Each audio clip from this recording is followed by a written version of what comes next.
थक गई हो ना? लो चाय पी। समझ में नहीं आता क्या करूं। मुझे लगता है कि समीर को तुम्हारे इनकार से दुख होगा। और मेरे इकरार से क्या उन लोगों को दुख नहीं होगा जिन्हें हम रोज उम्मीद की नई किरण दिखाते हैं? क्या वो लोग अकेले नहीं पड़ जाएंगे? और आप?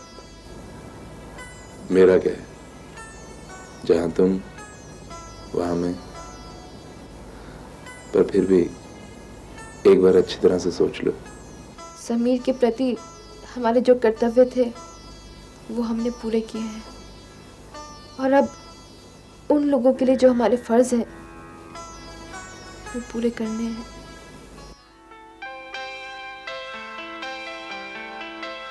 हाय समीर। हाय। आज कैसी लग रही हूँ मैं? ठीक है। क्या बात है समीर, आज कुछ परेशान से लग रहे हो, क्या बात है? चिट्ठी किसकी है? माँ की। ओह, माँ ने मुंबई आने से फिर इनकार कर दिया? हाँ सीमा। जाहिर है समीर कि तुम्हारे मम्मी डैडी को अपने शहर और अपने घर से बहुत लगाव है, क्यों? हाँ, वहाँ उनका छोटा सा एक संसार है। माँ ने जिंदगी में बड़े उतार चढ़ाव देखे हैं सीमा, और उसी शहर में उन्हें ठहराव मिला है। मेरे नाना और नानी गांव में रहते थे और शुरू में अनपढ़ थे, और माँ बचपन में माँ को पढ़ने का बहुत शौक था।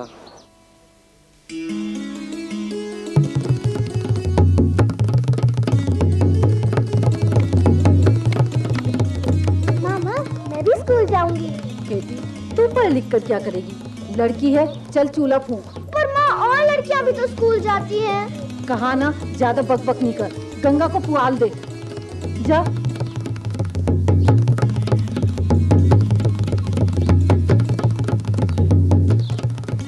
देख ना गंगा, माँ मुझे स्कूल नहीं जाने देती। अब तू ही उन्हें समझा।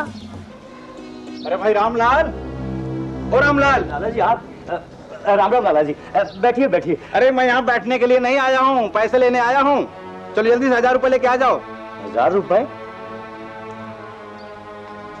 लेकिन लाला जी मैंने तो 300 रुपए लिए थे। 300? तो क्या मैं झूठ बोल रहा हूँ? अरे मैं झूठ बोल रहा हूँ, ये खाता तो नहीं झूठ बोल रहा है। पूरे 1000 रुपए लिखे हैं इस खाते में, देख लो। आप तो जानते हैं कि मुझे पढ़ना लिखना नहीं आता। चल तू ही पढ़ के सुना अपने बाबा को, कितने रुपए लिखे इस खाते में? ए भी काला अक्षर भैंस बराबर। हाँ भाई जल्दी से 1000 रुपए लेके आ जाओ। लाला जी अभी मेरे पास पैसे नहीं। पैसे नहीं है तो क्या हुआ, ये बचिया तो है। पापा, पापा उन्हें रोकिए ना। लाला जी छोड़ दीजिए ना। लाला जी गंगा को छोड़ दीजिए। लाला जी इसे मत ले जाइए लाला जी। लाला जी इसे छोड़ दीजिए। लाला जी, लाला जी इसे छोड़ दीजिए।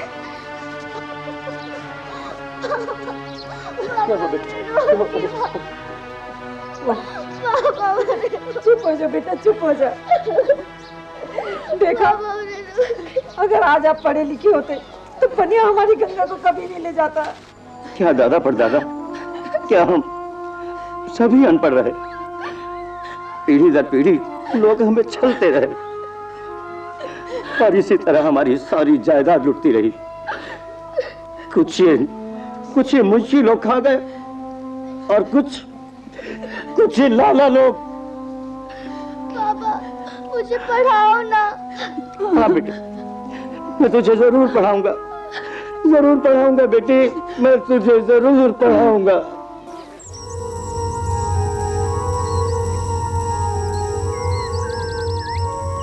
आपको अच्छी अच्छी बातें सीखने को मिलेंगी और गुड़िया मिलेंगी बिल्कुल आप जैसी। क्यों भाई, कहाँ ले जा रहे हो इसे? स्कूल। कलेक्टर बनाना है क्या? सत्यानाश हो इस सरकार का। अगर सब पढ़ लिख जाएंगे तो अपना क्या होगा? माँ, बाबा, मास्टर जी आए हैं। मास्टर जी आए? अरे भाई रामलाल। मास्टर जी नमस्ते। नमस्ते नमस्ते। अच्छा किया जो आप बिटिया को ले आए। आइए ना, आइए बैठिए। भाई शिखा का नाम तुमने स्कूल में लिखवाकर बहुत अच्छा किया। नमस्ते मास्टर जी। नमस्ते नमस्ते। अब तुम दोनों ने अपने बारे में क्या सोचा? हम पढ़ लिख कर क्या करेंगे मास्टर जी? हमारी बिटिया पढ़ लिख जाए, हमारे लिए यही सब कुछ। अरे भाई आजकल तो गांव-गांव में प्रौढ़ शिक्षा के कार्यक्रम चल रहे हैं, इसमें संकोच कैसा? मास्टर जी हमें तो शर्म लगती है। आज अनल हाँ, अब धरती के होंगे भू, धरा, वसुंधरा, धरती हाँ, और अब आकाश के होंगे गगन, आसमान, नभ हाँ। हाँ तो बच्चों, वृक्षों की अंधाधुंध कटाई के 2 हानिकारक प्रभाव बताओ। कौन बच्चा बताएगा? हाँ शिखा बेटा तुम खड़े हो जाओ। आओ आ जाओ बेटा। सब बच्चों को बताओ। एक तो मिट्टी का कटाव और दूसरा वृक्ष काटने से प्रदूषण भी बढ़ता है। शाबाश बेटा शाबाश।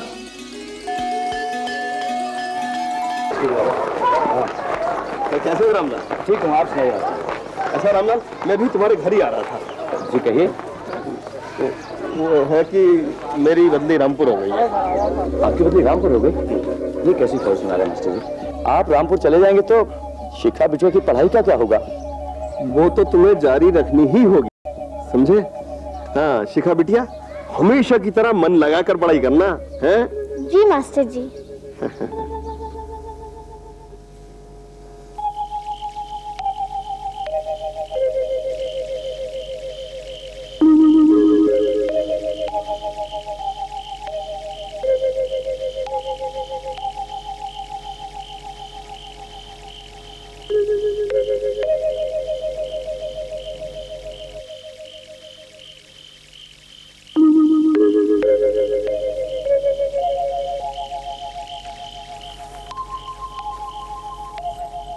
शिखा बेटी अब सो भी जा, और कितना पढ़ेगी?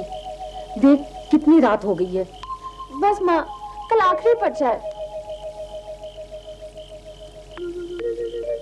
अरे तेरा ये दाग तो बढ़ता ही चला जा रहा है। छोड़ो ना माँ, पढ़ने दो, तुम जाके सो जाओ। ओह मैं तो सो ही जाऊंगी, तू कब किसकी मानती? पापा, पापा बात देखो, पापा सबसे पास हो गई पापा। हाय मेरी बेटी, झुक झुक जियो। शाबाश बेटी, शाबाश।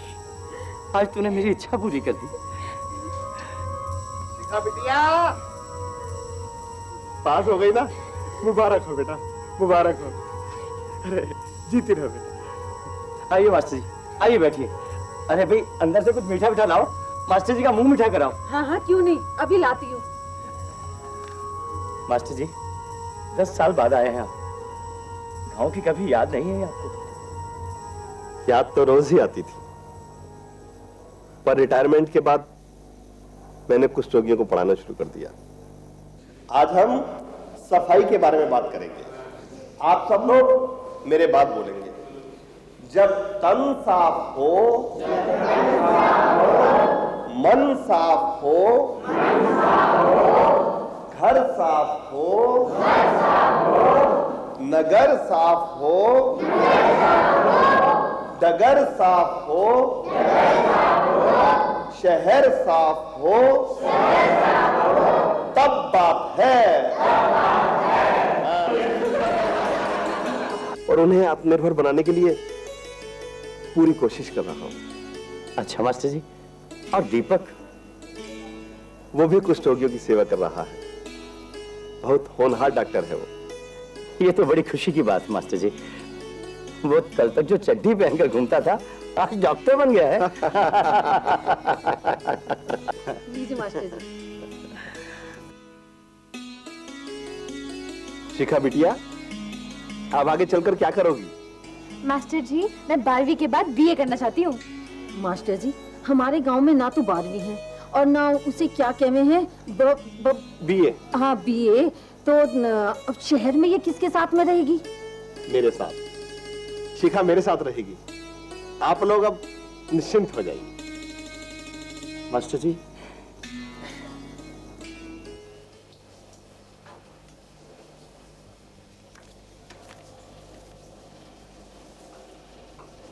मास्टर जी चाय। बेटी, नया स्कूल कैसा लगा? बहुत अच्छा है मास्टर जी। अरे ये दाग कैसा है बेटी? पता नहीं मास्टर जी, काफी समय से है। हकीम को भी दिखाया था, धीरे धीरे बढ़ता ही जा रहा है। दीपक, आया पिताजी। दीपक जरा देखना तो।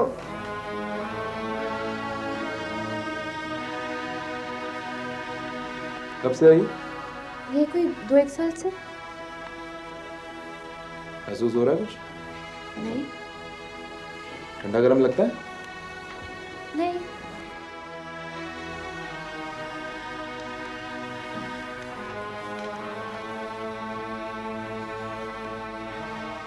चुप रहा? नहीं। कल तुम मेरे साथ चलना, कुछ टेस्ट करवा लेंगे।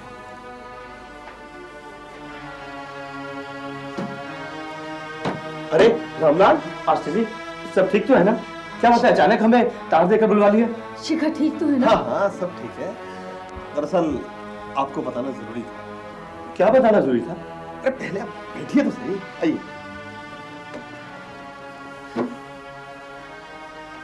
असल में शिखा बिटिया को कुष्ठ रोग है। क्या? शिखा को कुष्ठ रोग है? लेकिन कैसे? शिखा बिटिया के हाथ पे सफेद दाग है ना?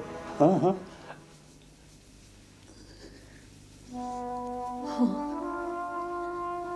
वो दाग देखा तो था मैंने, और हकीम की दवा दिलवा भी दी थी। हाँ, वही दाग कुष्ठ रोग है। मेरी बच्ची। हे भगवान, कैसा रोग आन पड़ा। बेटी,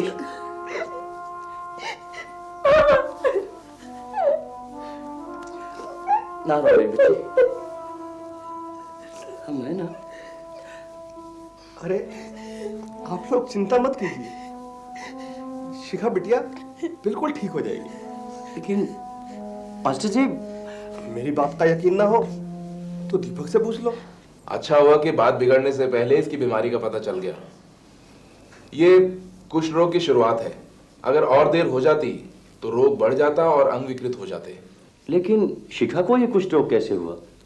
हम दोनों में से तो किसी को नहीं। देखिए, ये बीमारी छूत और दूसरे संक्रामक रोगों से बिल्कुल भिन्न है, और ये हेरिडेटरी भी नहीं है, यानी कि माँ बाप से बच्चों को नहीं होती। कुष्ठ रोग चमड़ी और नसों की बीमारी है। इसके कीटाणुओं का सबसे ज्यादा असर नाक, हाथ और पैरों की उंगलियों पर ही पड़ता है।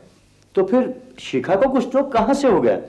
देखिए, आमतौर पर कुष्ठ रोग हवा के माध्यम से फैलता है, लेकिन तंदुरुस्त लोगों में इस रोग से लड़ने की क्षमता कुदरती तौर पर होती है। अहम बात यह है कि कुष्ठ रोग पूरी तरह से क्यूरेबल है, यानी कि यह पूरी तरह से ठीक हो जाता है, बशर्ते अंग विकृत होने से पहले, यानी कि बीमारी की शुरुआत में इसका इलाज लगातार कराया जाए। आप चिंता मत कीजिए चाचा जी, शिखा पूरी तरह से ठीक हो जाएगी, 100%। डॉक्टर साहब, आप मुझे छोटी तसल्ली तो नहीं दे रहे? कहीं एक एक करके मेरी उंगलियां। नहीं शिखा, तुम्हारा ये निशान तो कुछ ही महीनों में गायब हो जाएगा। फिर ये निराशा कैसी? देखो, जिन लोगों ने अपना इलाज शुरुआत में नहीं कराया था और जिनके अंग सचमुच विकृत हो गए हैं, उन लोगों ने भी हिम्मत का साथ नहीं छोड़ा। आओ मैं तुम्हें दिखाता हूं। चलो चलो।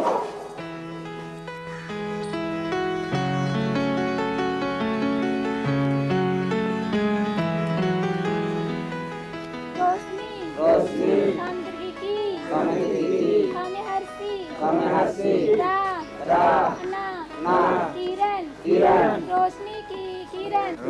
किरण।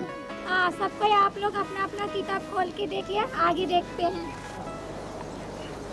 ये मैरी है, बचपन से ही पोलियो का शिकार हो गई थी, लेकिन इसने दया का पात्र बनने के बजाय आत्मनिर्भर बनने का फैसला किया।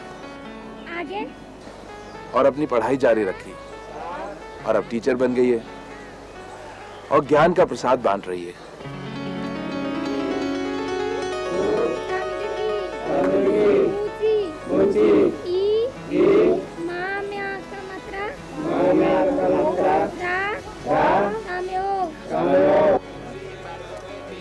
नमस्ते डॉक्टर साहब। नमस्ते जोसेफ, कैसे हो? ठीक है सर। ये जोसेफ है, मैरी का पति। इन्हें भी कुछ रोग था? जी अब मैं बिल्कुल ठीक हूँ। क्योंकि इन्होंने बीमारी का इलाज शुरुआत में ही करा लिया था। लेकिन आपको पता कैसे चला कि आपको कुष्ठ रोग था?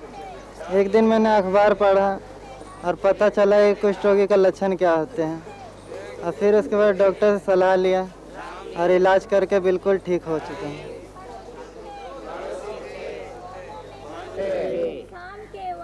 शाम के वक्त सब मिल बैठते, दोनों में बड़ी दोस्ती थी, दोनों साथ मजदूरी पर जाते थे दिन भर। देखो इन कुछ रोगियों को, कितनी लगन से पढ़ रहे हैं। हाँ? लेकिन इन्हें पढ़ने से फायदा क्या है? फायदा? भाई आत्मसम्मान और आत्मनिर्भरता से बड़ी पूंजी भला किसी के पास और क्या हो सकती है? तुम खुद ही इनसे क्यों नहीं पूछ लेती? भाई साहब सुनिए। हाँ बोलिए। आपको पढ़ने से क्या लाभ? बहुत फायदा है जी।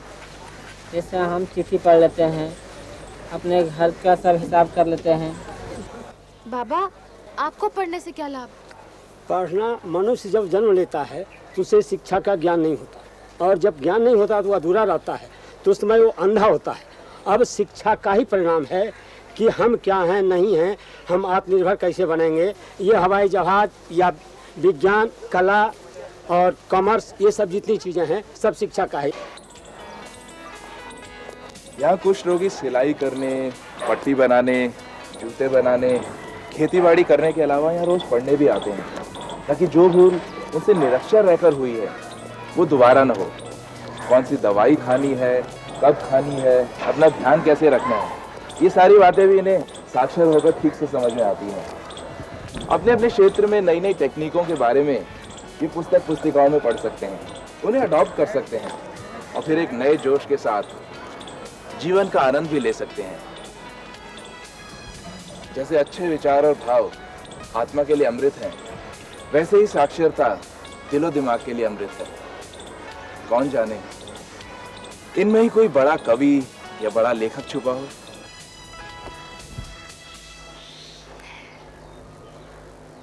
अब मुझे यकीन होने लगा है कि मैं बिल्कुल ठीक हो जाऊंगी, और मैंने निश्चय किया है कि पढ़ाई पूरी करने के बाद मैं भी यहाँ आकर पढ़ाऊंगी। सच? मास्टर जी, शिखा का ख्याल रखिएगा। अरे ये भी कोई कहने की बात है। शिखा बिटिया, अपनी खबर भेजती रहना। मैं तो रोज एक पत्र लिख दूं बाबा, मगर एक शर्त पर। हाँ। आप दोनों अपना नाम प्रौढ़ शिक्षा केंद्र में लिखवा लो। बेटी, इस उम्र में ना। बाबा तुम तो मेरी बात मान लो। अरे हाँ रामलाल, मेरी बात तो नहीं मानी, बेटी की तो मान लो। चाचा जी, आप तो अपना नाम प्रौढ़ शिक्षा केंद्र में लिखवा ही लीजिए। प्लीज बाबा। तुम सब कहते हो तो मैं अपना नाम लिखवा लूंगा। अब तो खुश हो ना बेटी? आसमान, अब आपने देखा आस और मान दो शब्द हो गए। इसी तरीके से अगर आप आ को हटा दीजिए तो कौन सा शब्द बचेगा? रामलाल बताओ। समान। सामान। ये सामान कौन सा सामान है? ये मेरा सामान है जो कुली उठाता है, जो हम खुद उठाते हैं, ठीक है। इसी तरीके से आ की मात्रा जब ना को लगा देते हैं तो क्या बन जाता है? आन। बोलिए सब, आन। परंतु ये याद रखिए, अ को लिखते हैं आन, अ को आ की मात्रा और न, तो आप हमेशा आ की मात्रा से पहले क्या लगा देते हैं? अ। अब आपने देखा इसमें कितने शब्द निकले? 5 शब्द। अरे शिखा की माँ, क्या बात है, बड़े खुश दिखाई दे रहे हो। मास्टर जी की चिट्ठी आई है।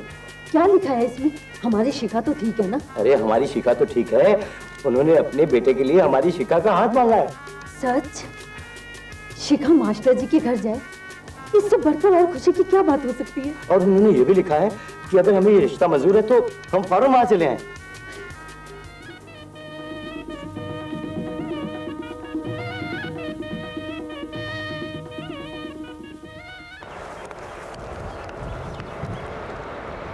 अरे गोपाल, तुम क्लास में क्यों नहीं गए?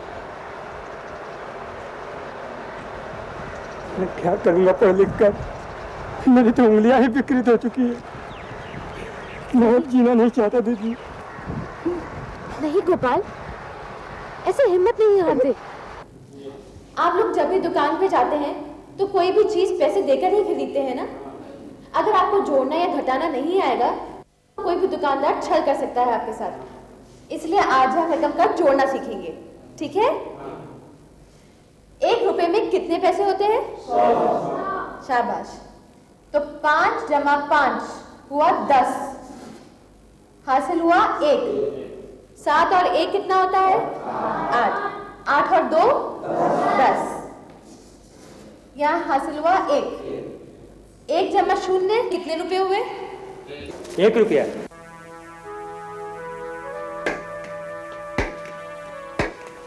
आ गया मेरा राजा बेटा। और माँ का धोनू को मिलने मैं भी जाऊंगा। ओहो, जरूर चलना। लेकिन पहले अपना होमवर्क पूरा करो। डॉक्टर बनना है ना? पापा की तरह। मैं बनूंगा डॉक्टर, तू बनेगा टीचर। नहीं बनना हम दोनों को बुद्धू सा टीचर। मैं बनूंगा टीचर। भाई कौन नहीं बनेगा टीचर? भाई हम में से तो कोई नहीं बनेगा। अच्छा, बोलू क्या बनेगा? हम तो मास्टर जी बनेंगे। अरे वेरी गुड। सांस लो। गुड। पापा बोलो ठीक कब होगा? बेटे कुछ ही महीनों में हो जाएगा। ये अब तो ठीक होने वाला है। खूब खेलेंगे कबड्डी। समीर, हाँ पापा। आपके लिए एक सरप्राइज है। क्या पापा? गांव से नाना नानी घर पे आए हुए हैं। आज मैंने अपने राजा बेटा के लिए खीर बनाई है, लिखा ले। नहीं नानी, ये खीर मेरे को नहीं अच्छी लगती है। मेरे को तो चॉकलेट खानी है। चॉकलेट तो मुझे बनानी नहीं आती बेटा। अरे नानी, चॉकलेट घर में थोड़ी ना बनती है, वो तो बाजार से मिलती है। मेरे को दिलवाओ ना। तुम अपने राजा बेटा को बाजार से दिलाते हैं चॉकलेट, और मुझे घर का कुछ सामान भी लेकर आना है, तो ले चल मुझे बाजार। चॉकलेट खा बेटा खा। ये लो, पूरे 119 रुपए हो गए। अभी देती हूँ। अरे जरा हिसाब तो दिखाना।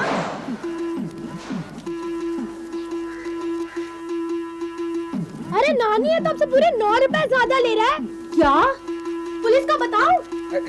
पुलिस को क्या बताने की, वापस तो दे रहा हूँ। 9 क्या, ये 10 लो। मोटा लाला पिला, बहू को लेकर गिर पड़ा, बहू गई रेल में, मोटा गया जेल में। मुझे नहीं पढ़ना।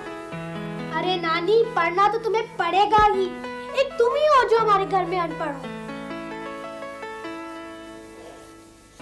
बोलो। A for apple, A for पेड़। उफ़ो नानी, तुम तो हो गई फेल। चलो मैं इंग्लिश के बजाय तुम्हें हिंदी ही पढ़ाता हूँ। हाँ ये ठीक है। क से कलम, क से कलम। और पढ़िए आ की मात्रा। तो हो गया ये चिड़िया। चिड़िया जब पूरा यकीन है कि बड़े होके समीर भी हमारी तरह कुछ लोगों की सेवा करेगा, है ना? हाँ, क्यों नहीं, जरूर करेगा। क्या करूं समझ नहीं आता। हाँ समीर, और तुम्हारी प्राइवेट प्रैक्टिस भी तो कितनी अच्छी चल पड़ी है। इतने सारे पेशेंट्स हैं। क्यों?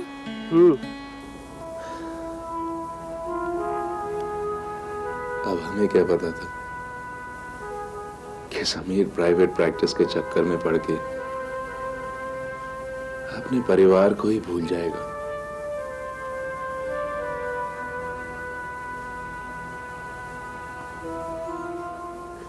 ब से बंदर, भ से भालू और म से मछली। अब आप लोग सब अपनी कॉपियों में लिखकर मुझे दिखाइए।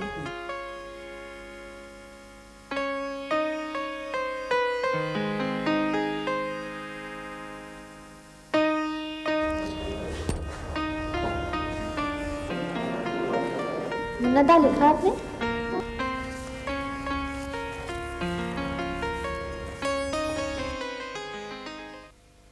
मैंने म से मछली।